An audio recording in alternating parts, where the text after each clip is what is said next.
60 años después del Concilio Vaticano II, la Iglesia todavía está atravesada por profundas tensiones.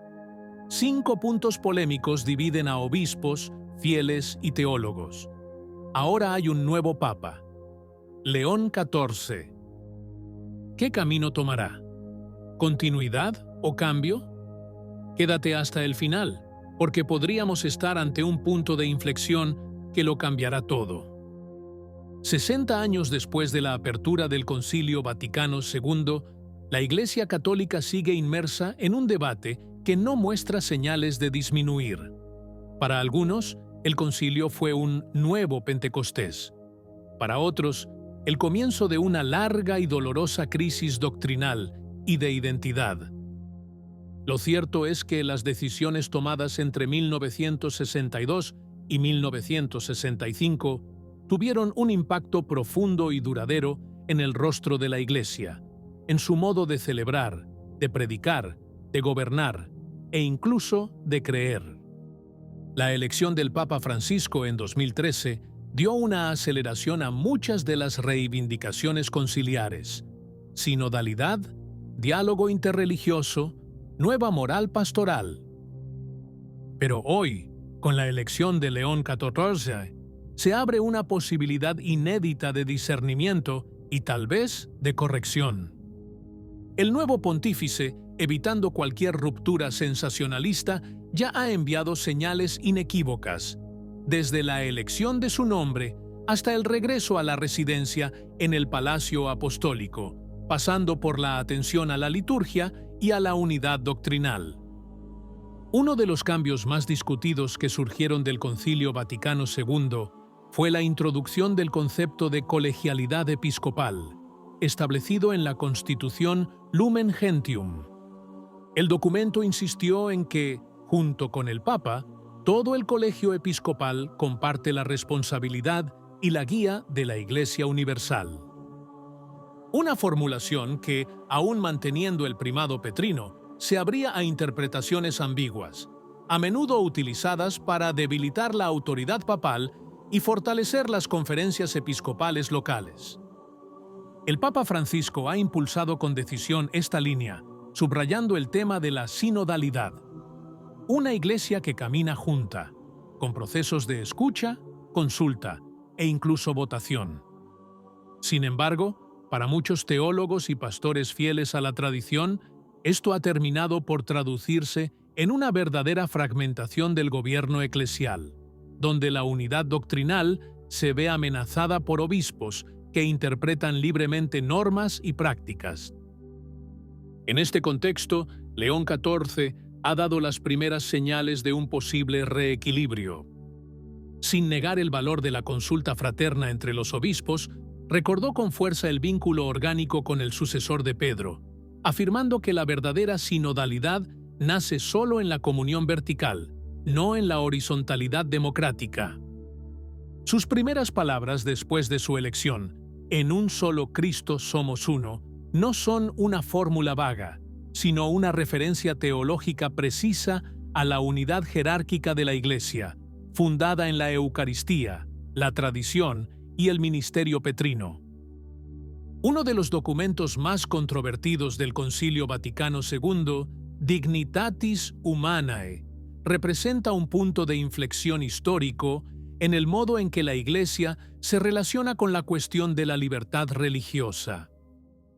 Durante siglos, el magisterio había enseñado que el error no tiene derechos y que el Estado, respetando las conciencias, debía reconocer a la verdadera religión, la católica, un papel público privilegiado. El concilio, en cambio, afirmó que toda persona tiene derecho a la libertad religiosa en público y en privado, individualmente y en asociación, independientemente de la verdad de la fe profesada. Este punto de inflexión ha sido leído por muchos como una apertura al pluralismo, pero también como una admisión implícita de que la verdad revelada por Cristo ya no debe proponerse con autoridad, sino simplemente ofrecerse como una posibilidad entre otras. En los últimos años, el Papa Francisco ha llevado esta línea a un extremo simbólico, firmando un documento en Abu Dhabi afirmando que la diversidad religiosa es querida por Dios, una frase que ha generado consternación incluso entre los teólogos moderados.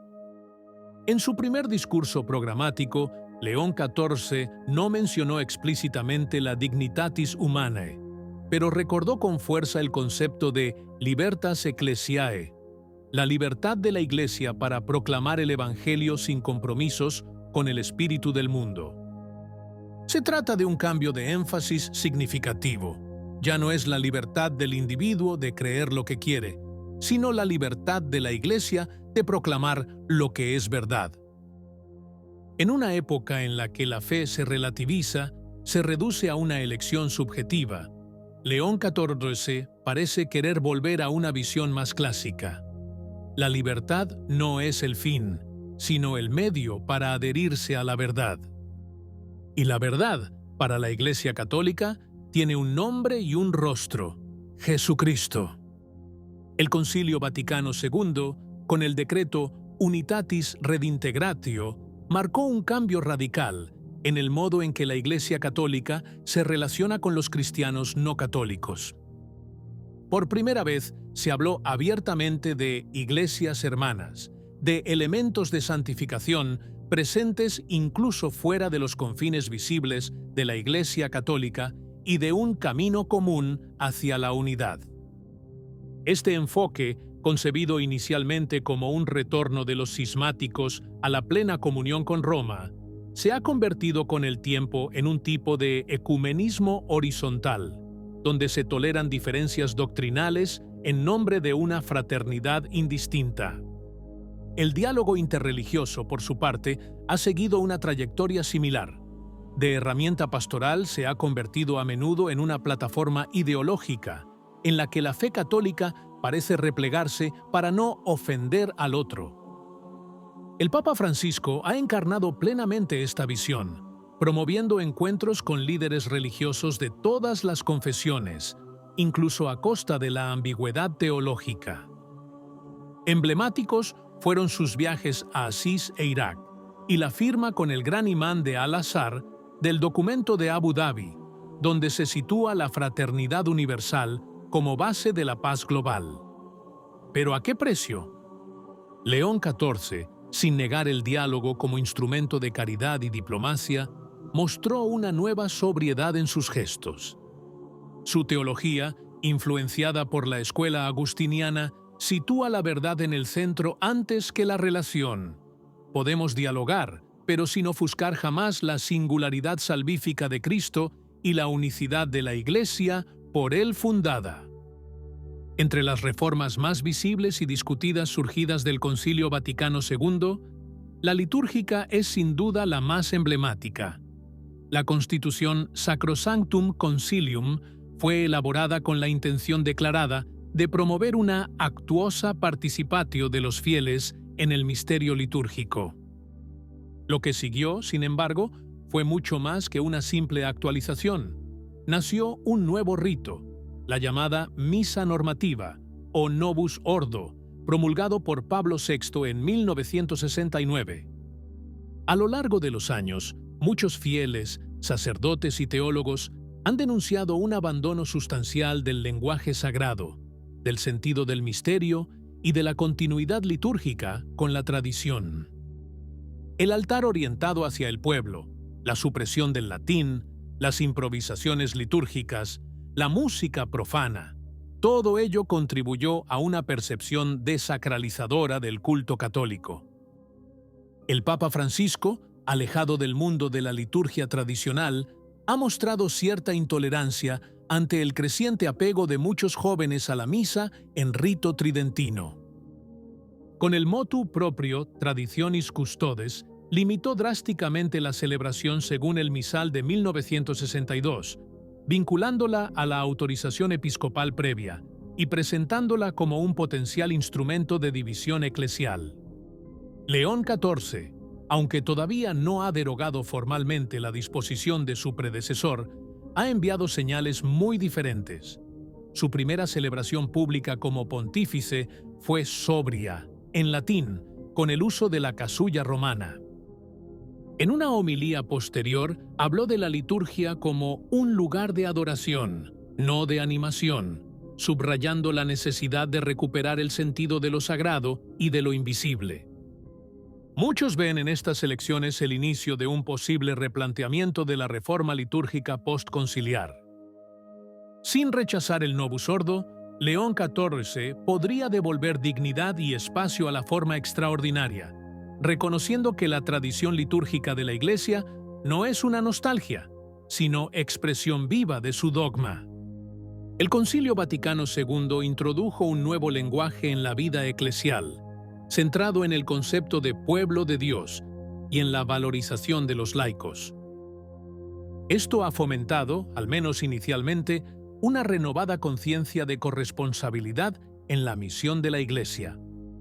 Sin embargo, con el tiempo, este mismo lenguaje ha sido a menudo reinterpretado de forma democrática, hasta el punto de dar la impresión de que la Iglesia debería ser gestionada como una estructura horizontal, gobernada por asambleas, consultas y votaciones.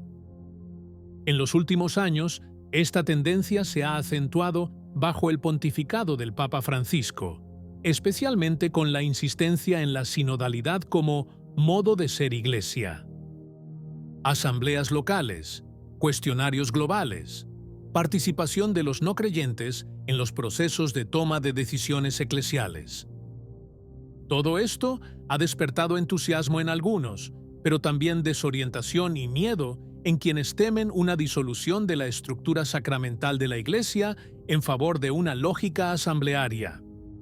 En este contexto, León XIV, ya en sus primeros discursos, se refirió tanto a la colegialidad como a la sinodalidad, subrayando su valor en la vida de la Iglesia. Sin embargo, aún no ha aclarado plenamente cómo pretende orientar estos instrumentos, ni si pretende continuar el camino trazado por Francisco, ni si iniciará un reequilibrio hacia una mayor centralidad del primado petrino y de la tradición. Lo cierto es que el lenguaje elegido por León XIV, en un solo Cristo somos uno, deja espacio para una visión eclesial que apunta a la unidad, pero no se sabe todavía cómo pretende concretar este principio. Queda abierta la pregunta de si la sinodalidad será, para él, una práctica de escucha ordenada o un proceso transformador.